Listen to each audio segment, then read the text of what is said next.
Akwaba. Mejoso. And anapay o blushing no. Esupa. Eso. Obenese come in a light too. Eugenia in a light, mommy. They enter my eye. Oh, that's nice. Now, CJ some no Dwaso Nsem aba Dwaso pada bokrata munti de wadi mun komo de Ghana Bar Association. And omo je omo sin en rade abai no. Omo say abna how say Ghana o de NDC abai on. You monitor the Ghana Bar Association. Over the years we've seen the association as the umbrella body, lawyer funina but that seeming action and activeness say be a bind that activeness say Ghana funina as a Ghana funina say a bind what you amonka say aban no dane kodi afabia eno so there as enye bibia na obeti wo mo ene ewo ho see the media who say the name say oba omo opinion no e oba yes there is a change in leadership yes what you see no ebia na leader na no ho style eno no say ye de be ye nye bibia na ye beka bi if there is a new leader na leader no so ne direction ya me dey na to the bibia ni institution bia de ya manyosem o man we mu no CJ no kwede nya me anim say yan hwe ne ya because e ba ne ya na ka so na we mu ye sympathizers to asumasi and we mu ye say na o chem ne ye say institution ben pan na be ye be kasa o man mu a yen tag no so yen PP na so yen DC enti said ye na ye say enti ene sa de a yenti Ghana Bar Association MPP na yenti Ghana Bar Association NDC no ye nya no munyo madwuma what you say e yo mususu suom de aba bonten se mampani be fa se mampani fa owaro ye fo atwa ne ho asia omo be advice no yewura semu se ono ne kasa yen yewura ayine ewo ho omo kasa ne ebetre no emra no omo nimpa enti sa bibia na ya tagi bibia na afa ne ya draw ne ye we no mesi ya oman ya etimu yi be kakra no okwa ban agya nan bia ban toilet kra ya be kasa MPP ni neti ha NDC ni neti ya sei enti we na MPP fo nko ha NDC fo nko ha ye hwe ne ye na media de ye oman we no CJ amwa yen yo emwa yen yenti asesa see ye wo ha ye see ye committee na ye committee no ye see ye presenters neba so presenters edukra na kwai na ye ko siege na ye no a ye kanyina na ye de ye adwuma enti se nipa diasa nipa dunu mena se nipa dumiensa omo de enso na wo chese enti se parliament a ye wo number e form koruma na ye betum de adwuma enti edien na ba ya enti no nipa duanan so ene koye na omo hyehyem no se nipa duasa kra na kwai de ko siege na ya ye binding na se nye binding o madaroma sign PP and DT7 no omo fan to nchen na Ghana hian kan ko abra enkrata no ha sije ma me fan ko enkrata ni mo na me sase wo daily guide we ni me bodo total we say a lawyer phobia wo mo edu ojo no kra de sije what di mo command to there ma me fa no ento nchen wo hwe daily guide ni mo say yira bright appear child right international and omo cheso makoye hwehwemu bi na see yes as little as nkwada wo 5 years ebi mu ewram na mu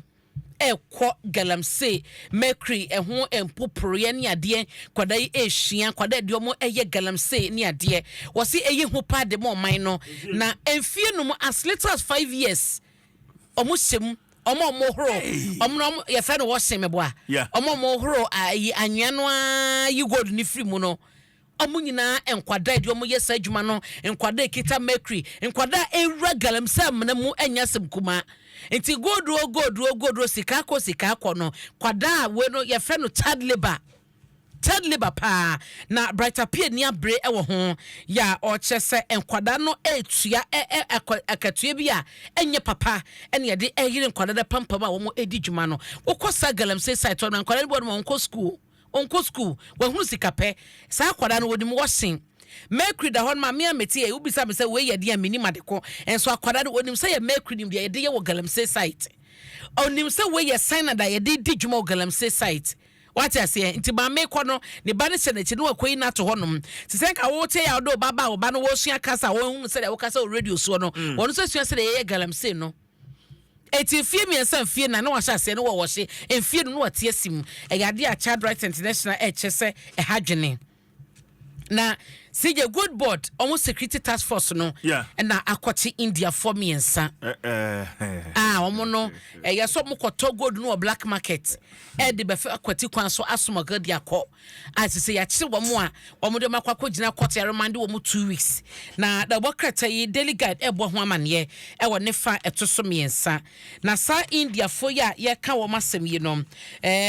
bako 35 years bako 22 years na bako 42 years Manas Damani ewo 42 years Gutam Katria ewo 35 na Mirage ewo 22 years nipa miensen na ya che wo mo a wo makwakọ gina ewa Chimota Circuit Court na no joda ya emra no ene wo mu adi no pepepe wo makwotwemu na wotwemienu wo besan de wo makwakọ gina na si jo mo cha so mo borura mu no Chief Superintendent Osman Alasan na ono ya Director of Investigation ewo National Security wo cha so mo koy no wo mu ehu sika 1.9 million Ghana cedi 4,500 India sika rupees nibi and 4.363 kilograms and no good and one more and counting machines machine the kind sika no and no be mienu and CCTV recorder and India passport or match na asizi ya dance die ya no e de call akogina court or me the kind of kokobaba so person udi go do huja e wo Ghana ha also ba good board now beje license and yes sir want to be entry the good e wo Ghana ha se woto anasa woton wontumi enye ho asem the bokrata daily guide e diaba na mede wo the inquisitor the bokrata mu office of the special prosecutor yerakisi ejabin enfoni edaha sa so na Charles Bisiu CJ ni nyina ene so kaya interministerial committee on illegal mining and ya omampani dada na dodan kwakufuado etiye na secretary Charles Bisiu na the bokrata yi ebo amane se waye niema bi adijuma bi a ensem fata dwumodie bi ese sika be 35,000 Ghana cedi bi no ofa kwati kwan so giye efi owura bi hon ma na adwumako a wono pese okono ko renew ne license ene ade no processes ne vetia na ka woso ofam no se yo fa sabu akwan ma eno no Charles Bisiu eje 35,000 Ghana cedi no na ne tuom no ochemu miensa na otua ya ne nyina no eye adansidi a ewo OSP ensem ya obe hyehyemu na mra ennedi sa 35,000 yi no won sese wo yi Charles Bisiu a wono ena na wo ye fan secretary no a abranche ba kwa fe no Andy Thomas Owusu wono no wo chese wo ye middleman edi mu a ejina mu a chese nka me na me ye secretary na wako CJ dintem ti CJ na kwa kekan bibia de ba na me na me de fa chire na me renew ne license no ema no sa enhwehwemu ni ama ne bodi nyina no OSP ensaka o chese odi kan eje 15,000 Ghana cedi January 22nd and oje 10,000 Ghana cedi January 30 and February 8th no so no oje is 10,000 Ghana cedi kekabuma 35,000 Ghana cedi a ode call year renewal ema dwumako a na eno no ORR resources emra aso mumu a enyom ebedi no nyonyonyo the bokrata eche say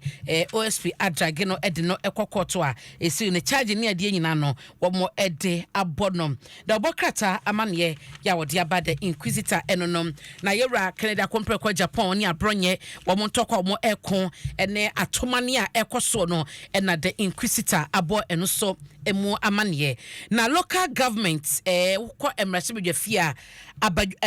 mfa se abedwaku asije wo mo ehye amamo nkoma ne nkronkoma empuntu so omabwanan akopie mu ewo eho na CJ omo ekoye no womankasa omani enie womo de akwakohye adwuma Zoom Lion ewo empotem hod mo eba ne waste management ene said ya ehontotoe etia omo na mame pokua soya Valerie Pokia Soya and our committee chairperson no I would di committee name edekoye womo cha so mo de adwuma Zoom Lion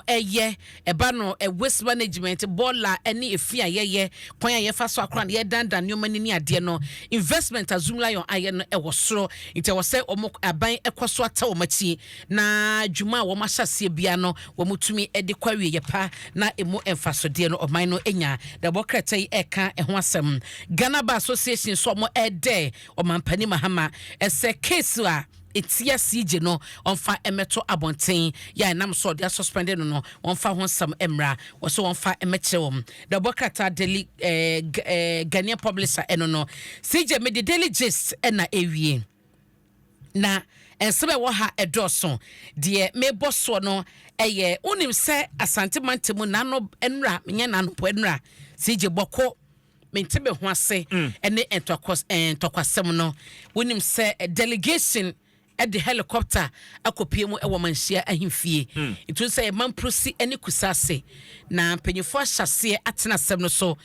omuntie mum itu kusase fo ka omode na mamprosi fo so akoka omode na no wohwemu a enhyemu ni wie ye no ekoni ba ko ba bonte be ka so o wohwe sade ekọ na omonsem omoka no o mpanyefo agye atum tase ye den ye be kwa ma wo na ekọ ba ko no so mpanyefo be ka se da bi o we kra no ye ni asem no wakoka ode obi akoka ne de nti eba ne se na ye kase ye di ruling aba enye nru ho kra nti obo ma hyase jubilate ni ade no wo muntie break na enye nru ho na mpanyefo kyese wo mo de hyehye gu akwan so bi wo ho no ma wo mo be ka asem no kokoam se de beye na enkoba se eja obi ka we no obi ti ba bi na obi anso betumi yi ne yam na no kra bi ewom no waka na ne fa ba ko so e ka wo no sije wo ma wie ne sa no afa mo be ba bonten se fine ne pepepe ye be banti no na wo mo de enkomo die no aba beto abonte ye nyina so ye behunu bi edo ene de ekoso nti mansia himfie na kyese enra enye yizi kyese akoni abasa akoni aba ene ye deta otumfu achi bambon so ne moye pa videos am hu ye no high security